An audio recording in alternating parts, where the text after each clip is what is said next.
Hello दोस्तों, DAV ज्ञान channel में आपका स्वागत है। आज मैं आपके लिए लेकर आई हूँ डीएवी पब्लिक स्कूल की संस्कृत सुरभि पुस्तक कक्षा छठी का पाठ 7 पहेलिका। आज हम इस पाठ का भावार्थ और अभ्यास कार्य हल करेंगे। पहेलिका। न तस्य आदिः न तस्य अन्तः मध्ये य तस्य तिष्ठति तव अपि अस्ति मम अपि अस्ति यदि जानासि तद्वदः। इसका अर्थ है, न उसका शुरू है न तस्य अंतः, न ही उसका अंत है। मध्य में य उसके आता है, तुम्हारे पास भी है मेरे पास भी है, यदि जानते हो तो बोलो। पदो दूरगामी च साक्षरः न च पंडितः अमुखः स्फुटवक्ताः च य जानाति सह पंडितः। पैरों से हीन होने पर भी दूर तक जाता है, अक्षरों से युक्त है परंतु विद्वान नहीं है। मुंह नहीं होने पर भी स्पष्ट बोलता है, जो भी जानता है वही विद्वान है। तीसरा, धराया ऊपरी अधः अपि वसति धूमः भूत्वा गगने इतस्ततः भ्रमति। धरती के ऊपर भी है और नीचे भी रहता है, धुआं बनकर आकाश में इधर उधर घूमता है। वह कौन है? वह बादल है। अगला, भोजनम न खादति पीबति न जलम निरंतरम चलति बोध्यति च समयम। भोजन नहीं खाती, जल नहीं पीती, निरंतर चलती है और समय बताती है। तो बच्चों, यह क्या है? घड़ी है। रक्षा अग्रवासी न च पक्षी राजः त्रिनेत्रधारी न च शूलपाणि त्वग्न वस्त्रधारी न च सिद्धयोगी जलम च बिभ्रत न घट्टः न मेघः। वृक्ष की चोटी पर रहने वाला है परंतु पक्षियों का राजा गिद्ध नहीं है। 3 आंखों वाला है परंतु त्रिशूलधारी शिव नहीं है। वृक्षों की साल के कपड़े पहनता है परंतु तपस्वी या योगी भी नहीं है। और पानी को अपने अंदर धारण करते हुए भी न यह घड़ा है और न ही यह बादल है। तो बच्चों, क्या है? नारियल। आइए अब इसके अभ्यास कार्य को करते हैं। सबसे पहले हम देखेंगे प्रश्नान पठित्वा वदतु लिखन्तु च आम अथवा न। यहाँ पर आपको आम यानी हाँ और न माने नहीं में उत्तर देने हैं। दूसरा है मंजूषाया उचित पदम चित्वा रिक्त स्थानानि पूरयन्तु। यहाँ मंजूषा यानी कोष्ठक में दिए गए सही शब्दों से रिक्त स्थान पूरे करने हैं। तो यह भी आप यहाँ से देखकर कर सकते हैं। अगला है विपरीतार्थकान शब्दान चित्वा लिखन्तु, यानी विपरीत शब्दों को चुनकर लिखें।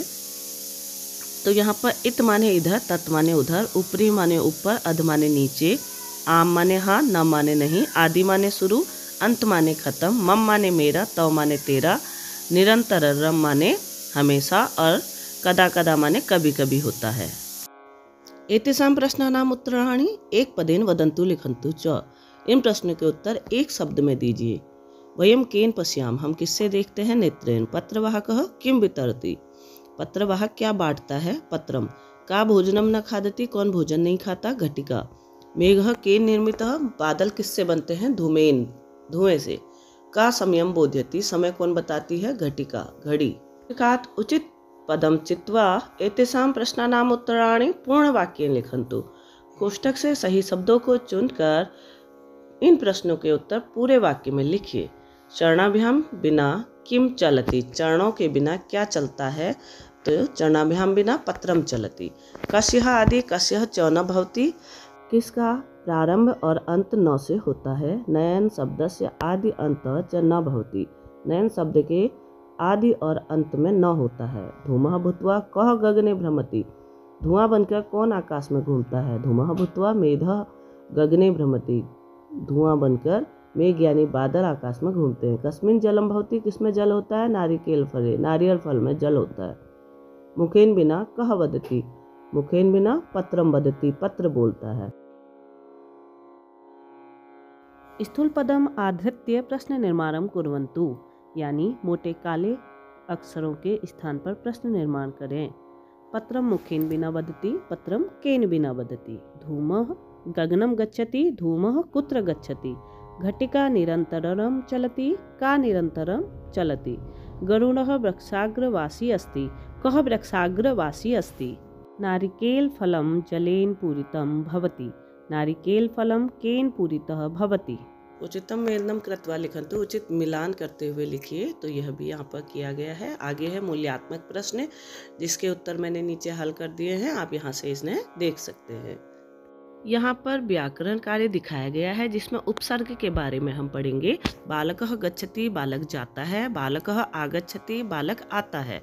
वृक्षात् पत्रम पतति, वृक्ष से पत्ते गिरते हैं। खगः गगने उत्पतति, खगः यानी पक्षी, गगन यानी आकाश में उड़ते हैं। पुत्रः कार्यम करोति, बच्चा कार्य करता है। पुत्रः जनकम अनुकरोति, पुत्र पिता का अनुसरण करता है। चोरः धनम हरति, चोर धन चुराता है। नृपः वाटिकायाम विहरति, राजा वाटिकायाम यानी बगीचे में, विहरति यानी घूमता है। पुत्रः जनकम नमति, पुत्र जनक यानी पिता को नमस्कार करता है। पुत्रः अम्बाम प्रणमति, पुत्र माता को प्रणाम करता है। आपने यहाँ पर देखा कि क का जो अर्थ आ रहा है वो ख से अलग आ रहा है, जबकि शब्द कुछ कुछ मिलते जुलते हैं। यह परिवर्तन उपसर्गों के कारण होता है। उपसर्ग का प्रयोग धातु शब्दों से पहले किया जाता है। उपसर्ग युक्त पदानाम कुचित्र अर्थ भिन्न कुचित समान भवति। कहीं कहीं उपसर्ग लगाने से अर्थ वही रहता है और कहीं पर परिवर्तन में आ जाता है। अब हम इसका अभ्यास कार्य करेंगे।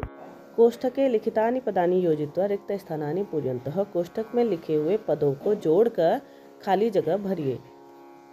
प्रणमति, तो यहाँ पर नौ का अण हो गया है, क्योंकि प्र के पीछे नौ का उच्चारण होने पर वह अणों में परिवर्तन हो जाता है। स्वर जोड़ते समय भी यह बात ध्यान रहे कि स्वर का कभी भी शब्दों के बीच में प्रयोग नहीं होता है, केवल उसकी मात्राओं का प्रयोग होता है। आइए अब समझते हैं कि किस तरह से वाक्यों में अव्यय का प्रयोग किया जाता है। सबसे पहले ये देख लीजिए कि अव्यय शब्दों का प्रयोग कहाँ पर किया जाता है और इससे क्या परिवर्तन होता है।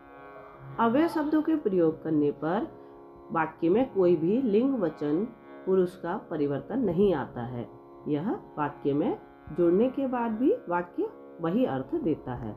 बिडालः पेटिकाया उपरि तिष्ठति, बिल्ली पेटी के ऊपर है। बिडालः पेटिकाया नीचे अस्ति, बिल्ली पेटी के नीचे है। बिडालः पेटिकाया अन्तः अस्ति, बिल्ली पेटी के अंदर है। बिडालः पेटिकाया बहिः निर्गच्छति, बिल्ली पेटी से बाहर निकलती है। बिडालः पेटिकाया वामतः अस्ति, बिल्ली पेटी के बाईं ओर है।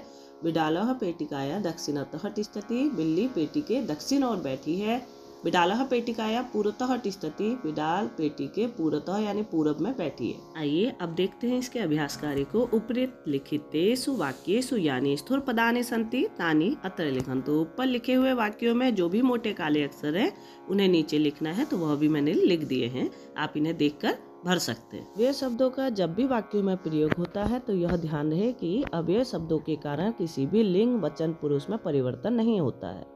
अगले अभ्यास कार्य में एक कहानी दी गई है। आपने इस कहानी से स्वतः ही अव्यय शब्दों को चुनकर लिखना है। तो यह अभ्यास कार्य यहाँ पर कर दिया गया है। आइए अब अगला प्रश्न देखते हैं।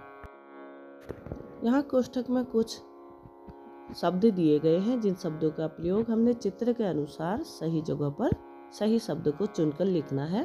तो ये सभी अव्यय हैं जिनको हमने चित्र अनुसार भरने हैं। प्रश्न 3 में अव्यय पदानि लेखांकितानि कुर्वन्तु, अव्यय शब्द जितने भी हैं उन्हें रेखांकित करना है। तो यह भी मैंने यहाँ कर दिया है। अगला है मंजूषाया दत्तान शब्दान संयोज्य वाक्यानि रचयन्तु, यानी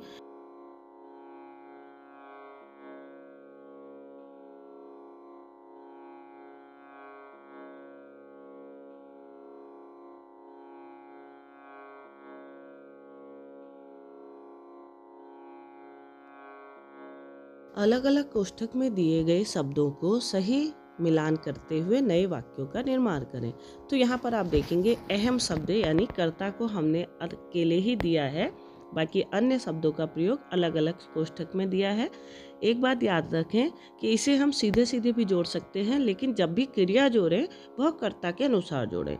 बाकी हम इसे यहाँ से भी हल कर सकते हैं। और आप इन वाक्यों का निर्माण नए तरीके से भी कर सकते हैं। बस इतना याद रखें कि कर्ता के अनुसार ही क्रिया का प्रयोग किया जाए।